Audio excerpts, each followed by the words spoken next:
नमस्कार दोस्तों, स्वागत है आप सबका। अडानी पावर पे बात करेंगे जहां इसका शेयर प्राइस 490 रुपीज पे ट्रेड कर रहा है। हालांकि मार्केट ने पिछले 5 महीनों में बहुत ही नेगेटिव रिटर्न्स दिए हैं, जहां पे अडानी पावर के भी शेयर पिछले 5 से 6 महीनों में 27 से 30% तक की जो गिरावट है वो देखने को मिली है। यहाँ पे कई ऐसे शेयर हैं जिन्होंने 40 से 50% और 50% से ज्यादा का भी डिक्लाइन दिखाया है पिछले 5 महीनों में। लेकिन यहाँ पे अडानी पावर के शेयर पे ये बात करेंगे कि कुछ नए अपडेट्स निकल के आ रहे हैं, साथ ही साथ अडानी के कुछ नए एक्विजिशंस हैं और जो नया टारगेट प्राइस ब्रोकरेजेस की तरफ से निकल के आ रहा है कि जब मार्केट के अंदर वापस से एक गेन आएगा, वापस से मार्केट रिवाइव करेगा, तो इसके अंदर नए टारगेट्स क्या देखे जा सकते हैं। तो टारगेट पे ब्रोकरेजेस तो 580 से लेके 600 रुपए तक का एक नया टारगेट दे रहे हैं, जो कि शॉर्ट टर्म बेसिस है, जब भी मार्केट में एक तेजी आएगी। लेकिन यहाँ पे हम और समझते हैं कि अडानी पावर का जो शेयर प्राइस है कि यहाँ से और भी ज्यादा नीचे जा सकता है, क्योंकि इसने अपने जो 52 वीक का हाई है वहां पे 885 रुपीज से लेके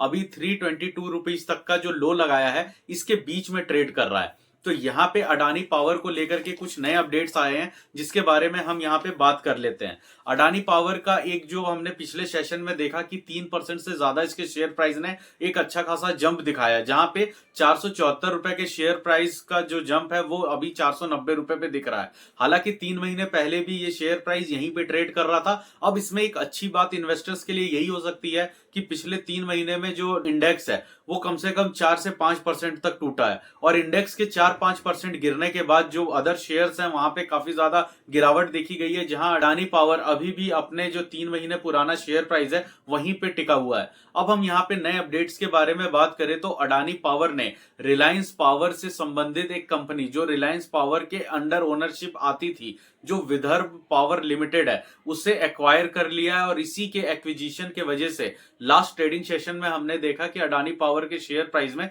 3% का जंप आया, जबकि मार्केट में काफी ज्यादा स्लाइड डाउन गिरावट थी। यहाँ पे जो कैपेसिटी है वो 600 मेगावाट तक का है विदर्भ पावर लिमिटेड का। तो ये एडिशनल बेनिफिट्स मिलने जाएगा अडानी पावर को आने वाले समय में। और उसी के साथ साथ नया अपडेट एक ये भी है कि अमेरिका में जब अडानी हिंडरबर्ग के केस का एक फाइलिंग चल रहा था, जहां पे यूएस ने भी इसके ऊपर काफी ज्यादा एलिगेशंस लगाए, वहां के कोर्ट ने भी, तब अडानी के जितने भी लिस्टेड शेयर्स हैं इनके अंदर काफी ज्यादा गिरावट देखी गई। अब ये कहा जा रहा है कि ये मामला काफी ज्यादा ठंडा हो चुका है, और जितने भी अडानी पावर के प्रोजेक्ट्स यूएस गवर्नमेंट के साथ चल रहे थे उन सबको डिक्लाइन कर दिया था यूएस गवर्नमेंट ने। लेकिन अब ये जो खबर है कि वापस से ये सारे काम और जितने भी प्रोजेक्ट्स है चालू हो सकते हैं, जो कि $15 बिलियन तक का था, वो चीज वापस से रिवाइव हो सकता है। तो ये चीजें अडानी पावर के लिए काफी ज्यादा बेनिफिट में साबित होंगी। उसी के साथ साथ यहाँ पे जो थर्ड क्वार्टर का भी रिजल्ट आया था वो काफी ज्यादा अच्छा आया था। तो ओवरऑल अगर शेयर प्राइस पे ध्यान दिया जाए तो इसने लाइकली पिछले 1 साल से अच्छी परफॉर्मेंस भी दिखाया है, अपने एक्विजिशंस को भी बढ़ाता गया है, और जितने भी एलिगेशंस लगे थे इस कंपनी के ऊपर उसके साथ भी सही तरीके से डील करता गया है, जिसके वजह से अडानी जो समूह है इसके अंदर का जितने भी लिस्टेड कंपनियां हैं इन सबके शेयर प्राइस में काफी ज्यादा डिक्लाइन देखा गया। और कई शेयर्स तो ऐसे हैं इसके लिस्टेड कंपनियों के जो वापस से रिवाइव नहीं कर पा रहे हैं, वापस से खड़े नहीं हो पा रहे हैं। लेकिन यहाँ पे अडानी पावर एक ऐसा लिस्टेड कंपनी बन जाता है अडानी ग्रुप के तरफ से कि अगर इन्वेस्टर्स को पूरे अडानी ग्रुप में कोई एक पसंदीदा शेयर देखना हो,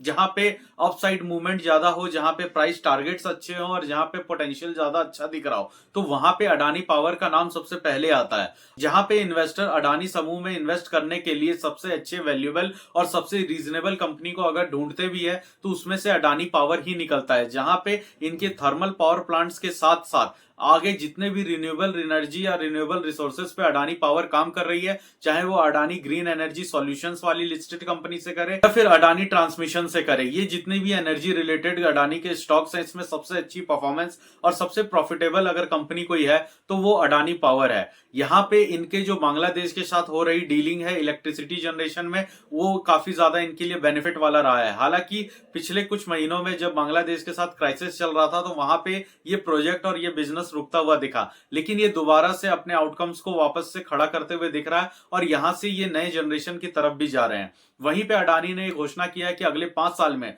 रिन्यूएबल एनर्जी के साथ साथ ये अपने थर्मल एनर्जी पावर को भी एक्सपेंड करने जा रहे हैं, और अपनी करंट जो प्रोडक्शन कैपेसिटी है वहां से इसको ये डबल करना चाहते हैं। और अभी भी थर्मल पावर प्लांट पे ज्यादा जोर अडानी पावर का इसलिए है क्योंकि ये अभी भी एक रिलायबल सोर्स बना है एनर्जी का। रिन्यूएबल सोर्सेज की तरफ तो सारी कंपनियां जा रही हैं, अडानी भी इसमें काफी ज्यादा अपना इम्पैक्ट दिखाना चाह रहा है। लेकिन रिन्यूएबल सोर्स की एक दिक्कत यह है कि सोलर पैनलिंग के थ्रू जो एनर्जी डिस्ट्रीब्यूट होती है, जो एनर्जी प्रोड्यूस होती है, वहां पे डे एंड नाइट वाला फर्क आता है। जहां डे में तो एनर्जी भी कंजम्प्ट होती है, एनर्जी मैन्युफैक्चर हो जाएगी, लेकिन रात में ये चीज नहीं हो पाती है। और थर्मल पावर प्लांट एक ऐसा पावर प्लांट बेस है जहां पे फॉसिल फ्यूल को लेके काफी ज्यादा दिक्कतें आती हैं, कार्बन एमिशन कहा जाता है। लेकिन ये एट द एंड रिलायबल भी इसलिए होता है क्योंकि सडनली अगर इलेक्ट्रिसिटी की डिमांड बढ़ गई तो वहां पे थर्मल पावर प्लांट से ही आती हुई इलेक्ट्रिसिटी को उसे मैनेज किया जा सकता है, उसकी प्रोडक्शन को बढ़ा के इलेक्ट्रिसिटी जनरेट किया जा सकता है, और प्रोडक्शन कम करके भी इलेक्ट्रिसिटी का कंजप्शन को कम किया जा सकता है।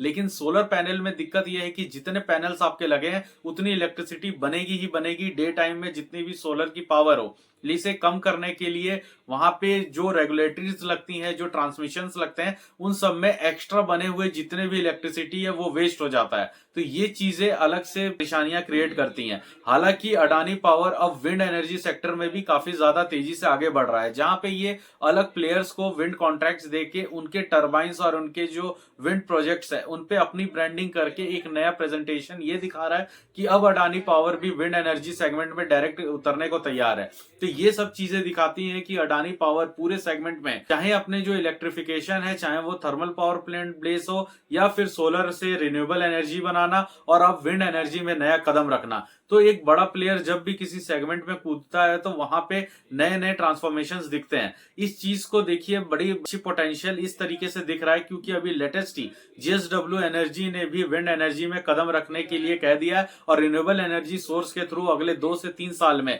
20 गीगावाट तक का इलेक्ट्रिसिटी जनरेट करने का एक टारगेट प्राइस रखा है। तो जेएसडब्ल्यू के जैसे ग्रुप और टाटा पावर जैसे ग्रुप जो कि रिन्यूएबल एनर्जी में या तो कदम रख चुके हैं या फिर आगे की प्लानिंग कर रहे हैं, वैसे में अडानी पावर खुद अपने 2-3 अलग अलग लिस्टेड कंपनियों के साथ मार्केट में प्रेजेंट है और इस सेक्टर में बखूबी काम भी कर रहा है। और इस वक्त ये अपने पी रेशियो के हिसाब से और जो कंपनी का अभी स्टैंड अलोन जो वैल्यू है वहां पे काफी ज्यादा सटीक और अच्छा दिखता है। जहां पे जेएसडब्ल्यू एनर्जी, टाटा पावर जैसी बड़ी जाइंट कंपनियों के शेयर प्राइस में अभी भी करेक्शन देखने को मिल रहा है क्योंकि इनके जो वैल्यूएबल्स हैं वो काफी ज्यादा महंगे हो गए थे। वहीं पे अडानी पावर को आप देखें कि इसमें जितनी करेक्शन होनी थी वो हो चुकी है और अब मार्केट के स्लाइटली गिरने के बाद भी इसके अंदर जो करेक्शन है वो अब कम देखा जा रहा है। हालांकि इसके अंदर आने वाली हर time to time positive updates के साथ इसके जो शेयर प्राइस है ये काफी ज्यादा अप मूव दिखाता है। एक जो इन्वेस्टर जो पहले से इन्वेस्टेड है या फिर जो नया इन्वेस्टमेंट कर रहा है या पावर सेक्टर में एक नई ऐसी कंपनी देख रहा है जो कि मार्केट में